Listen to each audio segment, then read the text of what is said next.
하루에 많이 좋아하거든요. 근데 가격 보니까 너무 비싸더라고요. 부담스럽고 많이 못 먹겠어요. 조금 더 싸져서 그러니까 먹고 싶을 때마다 망설임 없이 사 먹을 수 있었으면 하죠.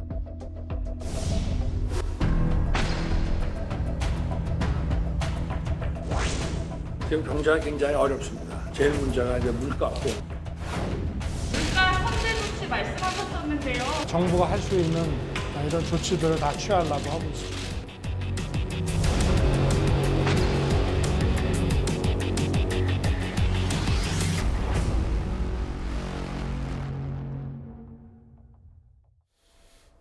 예, 지금 물가 오르는 걸 보면 장보기가 꽤 두렵다는 분들이 많습니다. 특히 먹거리 값이 보신 것처럼 너무 뛰었는데요. 윤석열 정부 초기 과제가 이게 먼저 될 것 같은데요. 저희가 그 전에 오늘 뉴스탑10은 저희가 뽑은 1위 바로 이 얘기부터 먼저 얘기를 해보고 잠시 뒤에 물가 얘기도 하나하나 짚어보도록 하겠습니다. 먼저 이현정 의원님, 네. 오늘 대통령실이 이르면 새 이름을 공개하겠다라고 얘기했는데 아직 소식은 들려오지 않고 있어요. 네, 그렇죠. 그런데 오늘 일부 보도를 보니까 오후에 나온 몇몇 매체의 보도를 보니까 5개 후보군이 중에 아니라 그냥 돌고 돌아 용산 대통령실로 결정할 수 있다 이런 보도가 나왔습니다. 그렇습니다. 지금 이제 워낙 청와대가 우리 국민들 내리 속에 있기 때문에 참 이 이상의 이 명칭을 얻을 수 있을까? 저는 뭐 굉장히 어렵다고 봅니다. 이번에 이제 용산으로 이전하면서 국민들 공모를 했습니다. 3만 개 정도가 공모가 됐고 그 중에서 5개를 일단 후보로 선정을 했습니다. 대통령의 집, 그다음에 이제 국민청사라든지, 그다음에 뭐 이태원로 22번지라든지, 이거는 뭐 영국의 이제 다운인가 10번지를 패러디한 거죠. 이제 그렇게 했는데 문제는 이 중에서 이제 하나를 선택하려고 하니까 얼마 전에 아마 대통령이 이 이제 여당 지도부들과 만난 가운데서 뭐 그런 이야기를 언뜻 한 것 같아요. 이 5개 다 마음에 안 든다 이런 이야기를 한번 한 적이 있는 것 같습니다.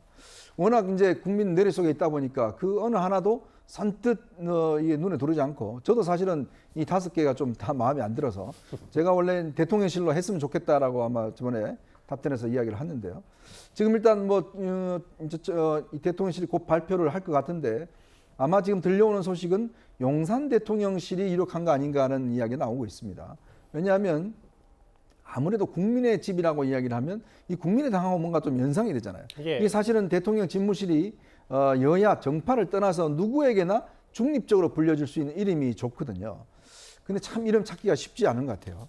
그래서 이제 지금 현재로서는 대통령실을 그냥 용산 대통령실 이런 정도로 이제 부르는 것으로 거의 이제 보도가 나오고 있지만 또 뭐 새롭게 또 공모를 할 수도 있는 거고 새롭게 정할 수도 있는 거고 또 이게 임시 이름으로도 쓸 수 있는 거고 예. 조금 뭐 대통령실의 발표를 좀 지켜봐야 되지 않겠나 싶습니다. 이르면 오늘 발표한다고 했었으니까요. 원래 후보가 5개가 이렇게 5개가 있었어요. 국민의 집, 국민청사, 민음청사 뭐 잘 듣고 뜻을 받들겠다.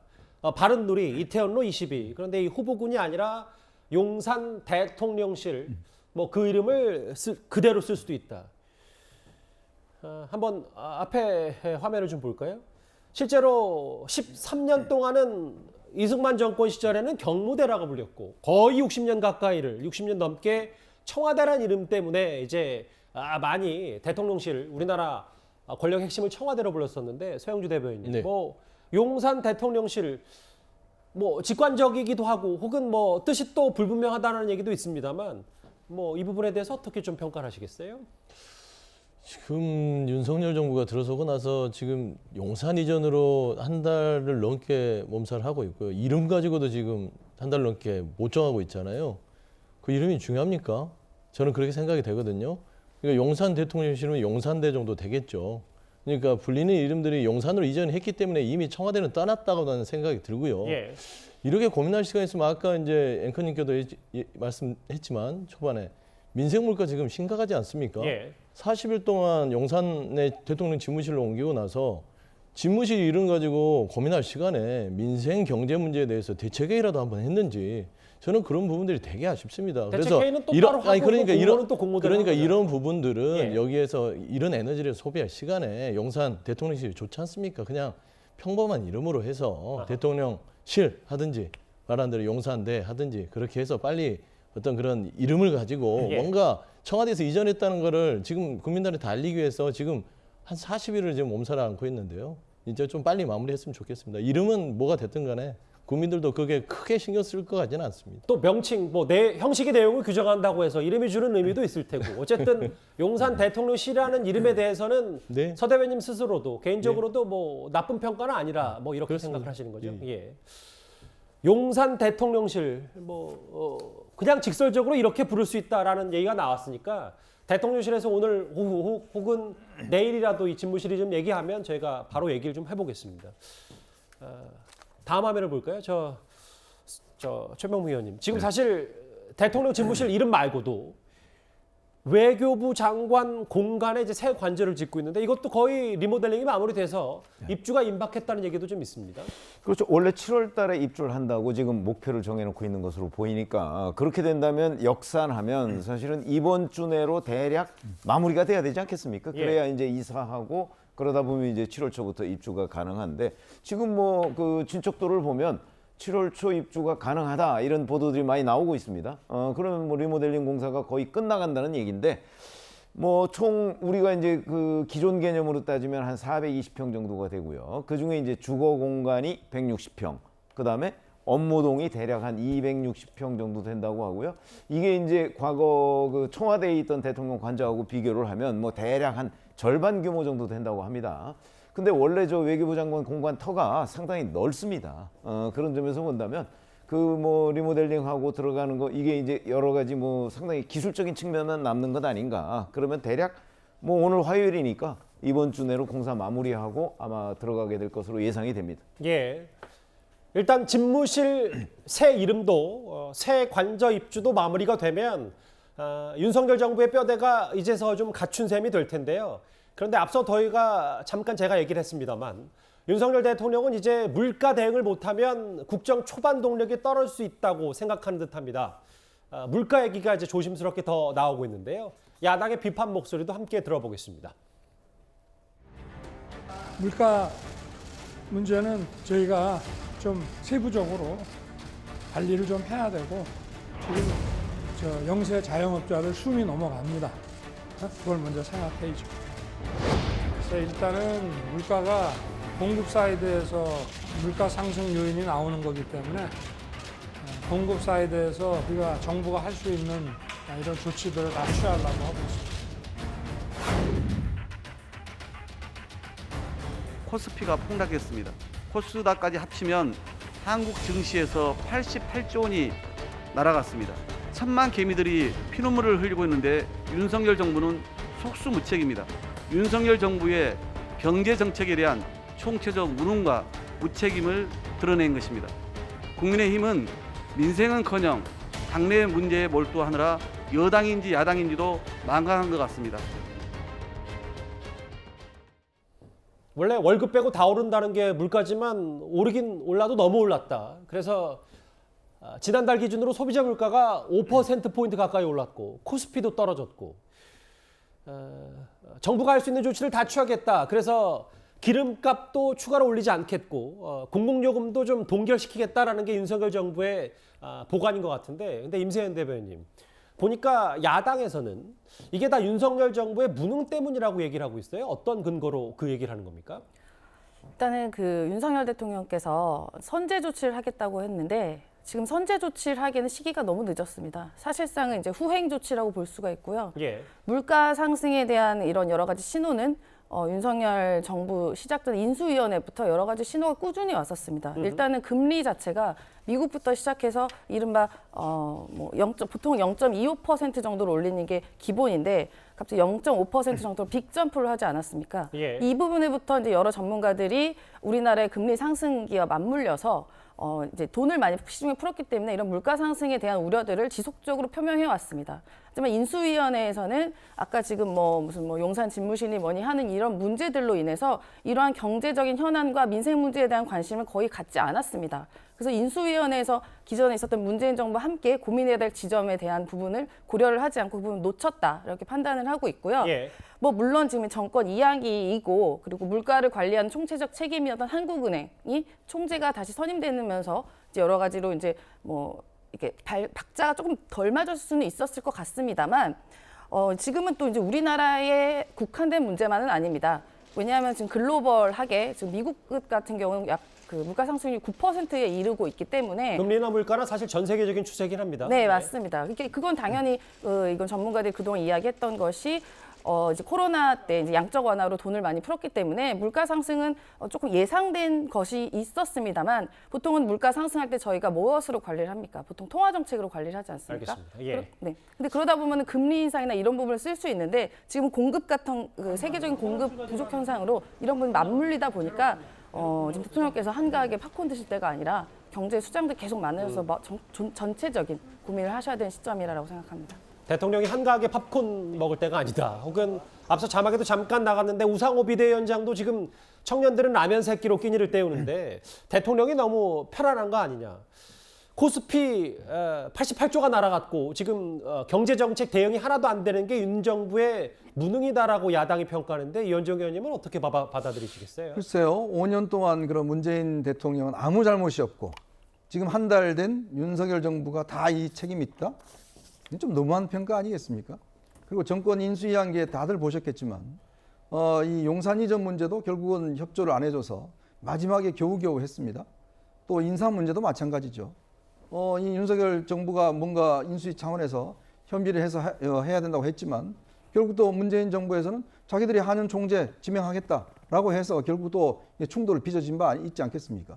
자, 그래놓고 이제는 모든 게 다 윤석열 정부 탓이다라고 이야기를 할 수는 없겠죠. 이 경제라는 게 하루아침에 변하는 게 아닙니다. 쭉 축적되어 온 그런 지난 과정에서 있어 왔던 문제이기 때문에 이거를 딱 잘라서 한 달 된 정부한테 당신들이 다 책임이야 라고 이야기하는 거는 너무 제가 볼 때는 좀 염치가 없는 게 아닌가. 쭉 이어져 왔던 문제이고 이 문재인 정부도 쭉 이어져 왔던 그런 상황. 그렇다면 이제 문제는 윤석열 정부가 맡은 지 이제 한 달 조금 넘었습니다. 예. 그럼 얼마나 이제 비상한 각오로 이 문제를 풀어갈 것인가. 이 문제에 대해서 사실 야당도 제가 볼 때는 구계자가 아니죠. 직접적인 당사자입니다. 자, 그렇다면 그동안 뭐 했습니까, 야당이? 검수완박 하느라고 그 중요한 인수위 과정을 다 보냈지 않습니까? 자, 그래 놔놓고 지금 와서는 무슨 여당한테 모든 책임이 있다라고 이야기하는 거는 저는 너무 심한 이야기다. 그런 생각이 들고 어쨌거나 이거를 책임을 떠넘기기 이전에 지금 윤석열 대통령은 이 상황을 비상하게 관리를 해야 된다. 예전에 박근혜 이명박 전 대통령이 금융위기가 있을 때 이 문제에 대해서 정말 벙커 회의를 수백 차례 하면서 해결했듯이 지금도 이 상황을 국민들에게 좀 더 고통을 어떤 면에서는 할 수밖에 없는 사정을 설명하고 좀 더 비상한 각오를 해야 된다. 이런 말씀을 드릴 수 있겠습니다. 지금 화면에 일부 시중에 있는 식당들이 가격을 정확히 적어놓지 못할 정도로 지금 물가 상승이 크고 서민들 부담, 특히 먹거리 부담들이 크기 때문에 뭐 그걸 상징하는 사진 한 장이라고 좀 생각이 들거든요. 예, 임세현 부대변인 하신 말씀이 있다고요? 네. 지금 말씀하신 것처럼 당연히 경제 현상은 뭐 오늘 하루아침 만에 이루어지는 것은 아닙니다. 그렇다면 그 주장이 일치가 되려면 그럼 예전에 그 박근혜 정부 때 그 금리 낮추고 빚내서 집 사라고 했던 부분에 대한 책임에서도 자유로울 수가 없는 거죠. 뭐 집값 상승에 대한 모든 책임을 문재인 정부 잘못이고 문재인의 무능으로 탓했던 국민의힘에 대해서도 그럼 되돌아보셨으면 좋겠다라고 말씀드리고 싶습니다. 알겠습니다. 집값 얘기까지 가셨어요. 일단 윤석열 정부 초반 생각은 공공요금을 좀 동결하겠다. 그리고 유류세를 추가로 내릴 수도 있다. 이런 보관들이 좀 있는 것 같습니다. 그런데 불가피하게 다음 달에는 가스요금도 오르고 앞으로 전기요금 인상도 뭐 불가피해 보이는데요. 윤석열 대통령은 이런 공공요금 인상을 막기 위해서 원전 카드를 꺼내 들었습니다. 원전 중심의 발전 정책을 폐기하고 탈핵 시대로 가겠습니다. 준비 중인 신규 원전 건설 계획은 전면 백지화하겠습니다. 우리가 탈원전을 하니까 누가 우리 원전을 사가겠습니까? 중국에서 원전 지면 전기 모자라면 수입하려고 그랬습니까? 도대체 이 정부는 뭐 하는 정부입니까? 왜 국민 죽이고 산업 죽이냐 이 말입니다. 탈원전이라고 하는 것은 망하러 가자는 얘기입니다.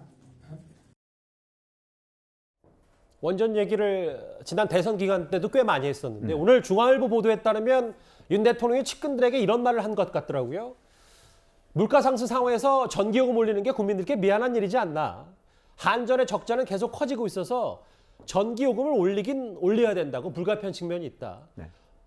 원자력 발전을 빨리 가동해서 원가를 다시 낮추는 수밖에 없다. 이 얘기를 했습니다. 잘 아시다시피 문재인 정부가 사실은 그 전기요금 인상을 대선 후로 밀어놨죠. 예. 저는 뭐 이번에 그게 그 한꺼번에 몰아닥친 게 상당히 크다고 봅니다.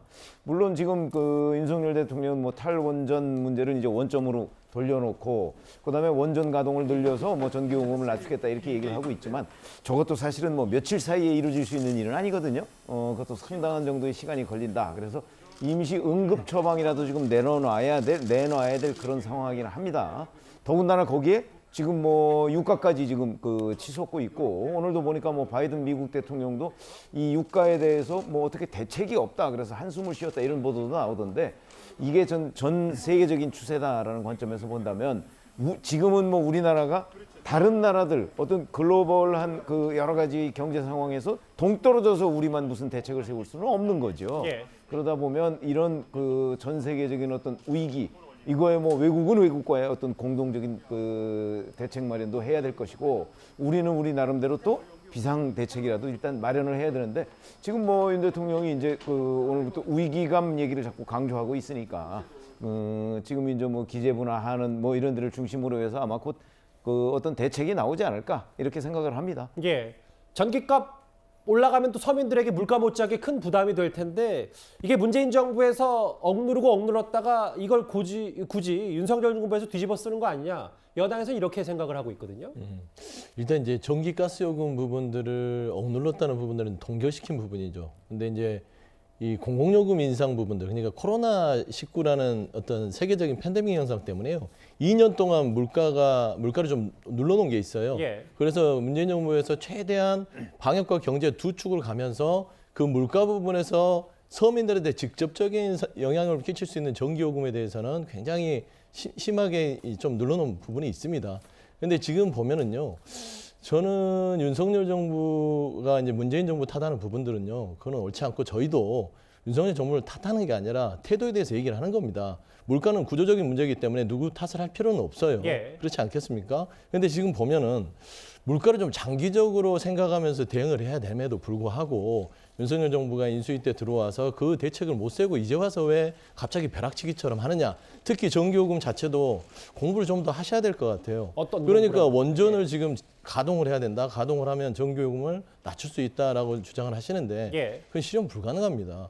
그러니까 문재인 정부가 탈원전을 할 때 원전이 멈춘 곳은요. 수명이 다 된 곳이에요. 그러니까 지금 수명이 다 된 곳을 딱 스위치를 온 한다고 해서 가동이 되는 게 아니에요. 최소한 수명이 다한 곳은 보수를 하고 설비를 해서 다시 가동해야 되니까 한 5년 정도 걸립니다. 예. 그러니까 원전을 뚝딱 지을 수도 없고요. 지금 윤석열 대통령께서 얘기하듯이 원전을 빨리 지어서 뭔가 전기요금을 낮출 것 같은 그런 얘기를 하는데 의지는 좋고 급한 마음은 알지만 예. 제대로 알고 물가에 대해서 대응을 하는 것들이 국민 불안에 조금 더 어떤 정부의 신뢰감을 줄 수 있는 부분이다라는 좀 말씀을 드리고 싶습니다. 예. 잘 말씀하셨네요. 자, 월성원전 1호기 언제까지 수명이었습니까? 2022년까지 올해까지 수명이었습니다. 예. 자, 이걸 조기 폐쇄를 왜 했습니까?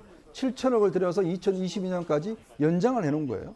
자, 거기에 뭐 시멘트에 뭐 철근 나왔다고 해서 갑자기 없애버렸지 않습니까? 고리 원전 폐쇄했죠. 자, 이러다 보니까 결국 원전이 정상적인 가동을 못하게 된 거예요. 원전 하나 새로 가동하려면요, 한 1년이 걸립니다. 모든 점검을 끝내자면.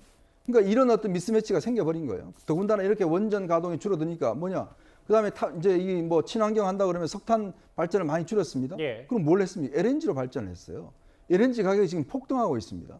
그러니까 당연히 전기요금이 올라가는 거죠. 그러니까 이 전기 문제는 국가의 미래를 봐서 더군다나 짓고 있는 원전들 다 중단시켰지 않습니까? 그러면 앞으로 어떻게 되겠습니까? 그거 정상적으로 하려고 그러면 또 몇 년이 더 걸립니다.